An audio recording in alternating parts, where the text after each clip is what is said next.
Edwin Hoffman. I joined the Emmons on August 8th, 1943, and at the time of the Emmons sinking, I was a quartermaster, third class. And what was your role on the Emmons? Well, the quartermasters were assistants to the navigators, to the officer who had the con of the ship. It was our job to keep the log, to make sure that the proper course was being steered. We were in charge of the helmsman, and if we were in a zigzag pattern, to tell them when to zig and when to zag, and generally maintain the interior of the pilot house and be assistant to the officer of the deck or the captain, whoever had the con. And so how long were you on the Emmons for? It was on 18 months. When you think of that 18 months, is there a particular story that comes to mind that is sort of most memorable, besides obviously the attack? I think just the total adventure, if you will, of being involved in things that you knew were so important. When I went aboard, we first were on anti-submarine patrol in the Atlantic. After that, we escorted President Roosevelt across to the Tehran and Cairo and Tehran conferences aboard the Iowa, which was a historic experience. And we didn't know at the time that it was President Roosevelt, but we knew there was somebody important on board the Iowa because we were told early on not to train any weapons on it. And we went at flank speed. Actually, we were just a relay, a part of the relay of destroyers that took her across, because the Iowa, the battleship Iowa, could go so fast, and for us to keep up with her, we burned all our fuel. So there were relays from, one relay of destroyers took her from Norfolk to Bermuda, another from Bermuda to the Azores. We picked her up at the Azores and took her as far as Gibraltar, where another ship came out and took the president on into North Africa, and then an air trip to Cairo.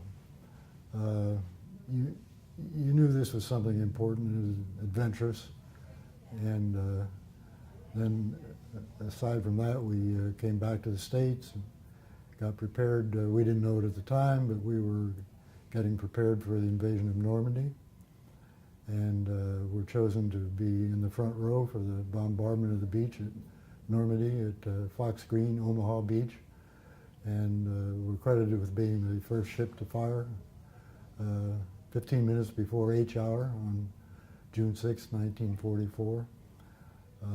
After that, submarine patrol in the Mediterranean, and then we came back to the States, and being converted to a minesweeper, we knew that this was just one of a succession of important events that the Emmons was taking part in, which led up to our transfer to the Pacific, and eventually to the campaign at Okinawa, which was the last campaign for the Emmons.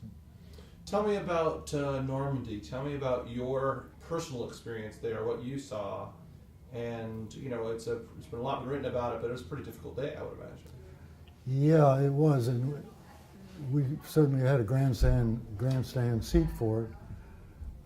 After we had secured our sector, which was right on the edge of, on the eastern edge of Omaha Beach, right next to the British sector, we then went down to where the major action was taking place in Fox Green sector, where they were not able to gain a foothold. And I think it was past noon, and they still were not able to get it off the beach, get it onto higher ground, until we were able to neutralize an observation post in a church with our gunfire, and silence the mortar battery that were pinning them down in that sector, and then the troops moved inland. After that, it was a patrol straight through the night and back to England, and just knowing that you were part of the invasion, as it was called to us. I had never heard it referred to as Normandy. It was just the invasion until we got down to the Mediterranean, and we got mingling with sailors from other ships, and they said, "We understand you were at Normandy," and that was still a foreign term to us until we heard generally all the news media were referring to the invasion as the invasion of Normandy. But you were you above deck or below deck during the invasion? At that time, I was not yet in the, I was still a junior in the quartermaster gang. I was not rated yet. I was still a striker or apprentice, and I was still on the 40 millimeter gun crew on the after deck house. I was a second loader on the port 40 millimeter anti-aircraft gun. But you did have a view then of the beach. Very good view. Yeah. So you saw a lot of horrible things then. Tell me a little bit about what you saw. Well, you couldn't see actual events other than you knew things were not going well. We were called to, got a distress call from one of the landing craft, an LCI, asking if we could come in and help take off some wounded that were, the LCI was stranded on the beach. And our whaleboat went in with volunteers and brought out, I think, 18 men who had been wounded, and we took care of some of them. And then I think the next day, when we went back to England to get more ammunition, we took them back and offloaded them in England. That was the kind of thing, we were that close enough to see that, and we could see the troops finally when they were able to work their way up the infamous Vierville Draw, which was a road up to the top of the beachhead, and you knew that they had finally broken through. We couldn't see incidents, but we knew that the breakout had occurred. When you think back at your time at the Emmons, yes, it was nice. It felt like you were doing some important things, but it's not easy to be on a destroyer and live on a destroyer. What was the hardest part about the whole experience for you?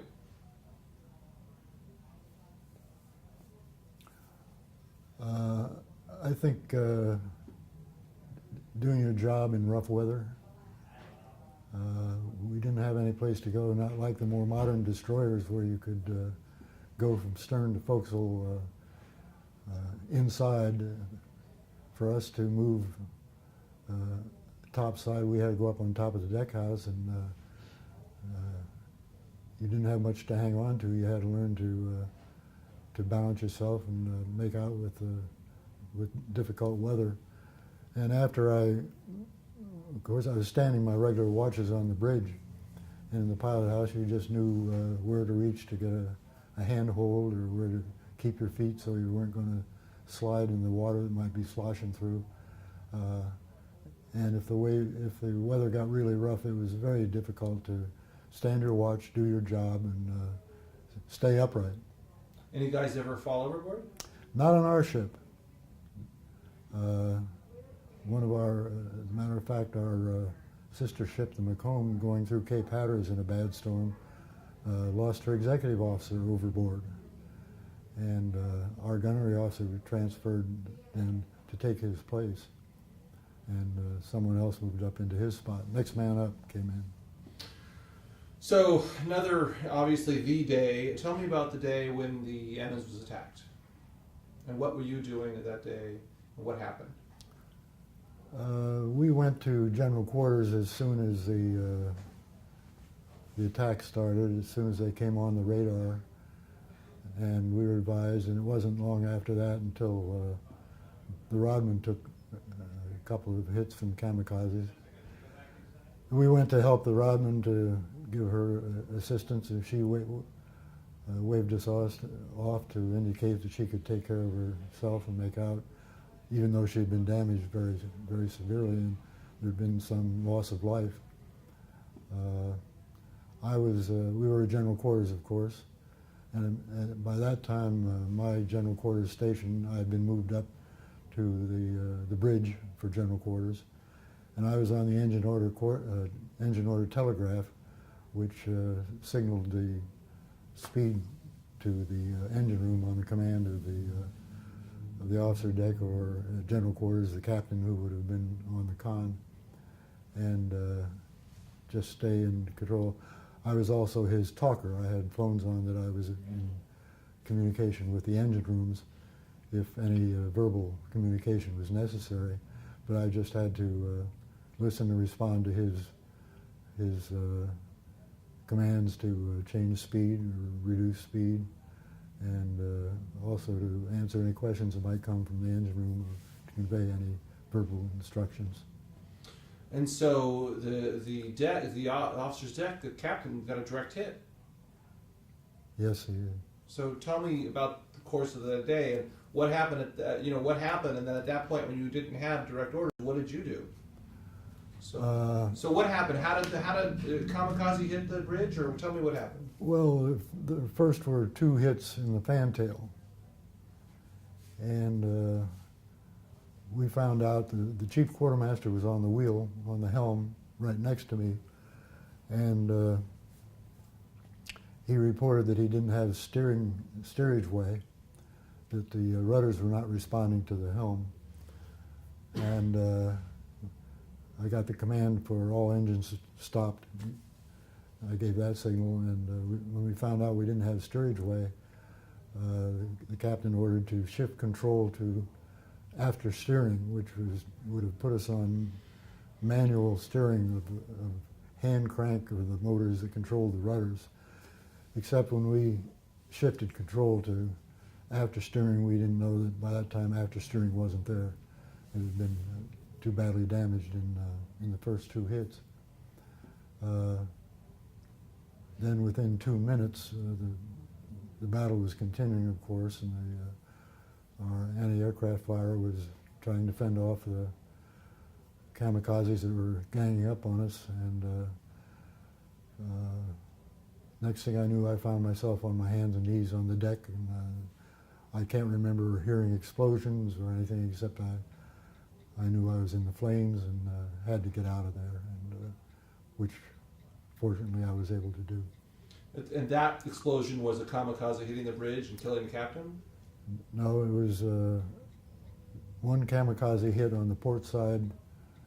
Well, first one plane hit on the port side, 2 decks below us in the radio room, and almost simultaneously another one hit on the port side, first on the starboard side, then on the port side, on the deck below us, which was just right under our feet, and that's when I found myself on the deck.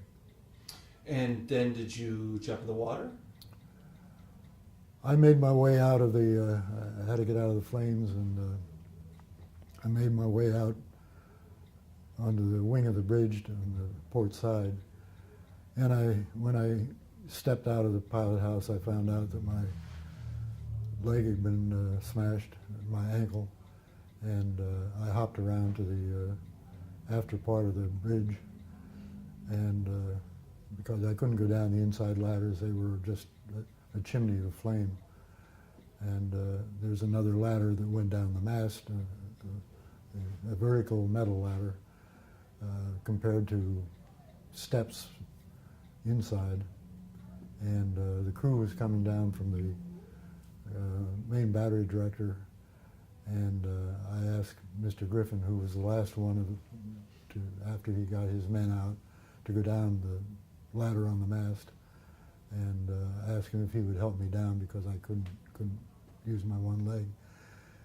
And he got behind me on the ladder, got his arms under my shoulders, and together we made it down the ladder to the weather deck. He saved your life. Yeah. And once you got to the weather deck, what happened then? Well, we got to the last 10 feet of the ladder was gone, and so he dropped down and told me to let go, and I dropped and he caught me. And then he helped me over to a ladder down to the main deck, and somebody helped me into the water, and I was able to make it to a life raft and got on the life. Somebody pulled me on the life raft, and I was on there. I'm not sure how long until one of the small mine sweeps picked me up. What was your frame of mind at that point? Were you angry? Were you scared? Were you frustrated? It was a strange thing. I never felt that I wasn't going to get out of there. I never for an instant was fearful that I wasn't going to get out and get off. And when I got in the water, it was a feeling of relief, having been burned. And I didn't know at the time. I thought everybody had gotten out of the pilot house. It turned out that there were only 2 of us out of 6 that got out of there. So after I found that out, it was a great relief. Very lucky. Very lucky. And so, how many men were on board when you were attacked, and how many survived? How many were killed? I think we had 245 in the complement at that time, and we lost 60. 18 were declared missing because they weren't able to be rescued, and the rest had been identified as being killed. So it was a total of 60 that we lost. So it's been more than half a century since that incident. When people hear about the USS Emmons today, hear the story of the Emmons, what do you think, what would you like people to take away from that story? That all young men at that time were anxious to do their job and do what was expected of them. And they did it with great credibility. It's amazing that this emotions so many years later are still so fresh. Yeah. Why, I mean, do you feel like... I think they've come back more as we have aged, because we just want to come home and go back to normal life. And that's what you were concentrated on. You didn't talk about your war experiences because everybody had been there, almost everybody who was eligible, and everybody had experiences. And you didn't talk a lot about it, and there was no reason to. You just wanted to get back into normal life. So in a way, you're finally free to be able to talk about it. Well, it comes back more, and you realize I realize how fortunate I was that I wouldn't have had a family, and my family wouldn't have been there, more so than what might have happened to me personally. It's things like that I've been able to tell my children now that I didn't before. It's pretty amazing to think that just that one moment and that lucky day changed all those lives in your world so significantly. That's right. And it becomes more and more lucid in my mind as I age. Finally, I just want you to tell me, because you have a pivotal role in the USS Emmons Association. What is the mission of the USS Emmons Association? What are you doing, and what is the point of what you're doing here? First of all is to honor the memory of our shipmates that haven't had a life that we've had. And I would say that's the prime reason for the association staying together and becoming as important, and the relationship among all of us as the Emmons family has become more important through the year, and I think it's for that reason, because we're honoring the memory of those men that don't have the life that we had. And then there's also the point of continuing the legacy of their service and all your service, and hopefully those messages of what that means for future generations, right? That's right. That's why it's so important for them. We're so blessed to have the means of communication now to get this out so people know about it through the website and through our reunions and our expanding the membership and telling the story of the Emmons. Good. Well, I appreciate you sitting down and talking. Very good. Glad I'm here to do it. Yeah. As well. Just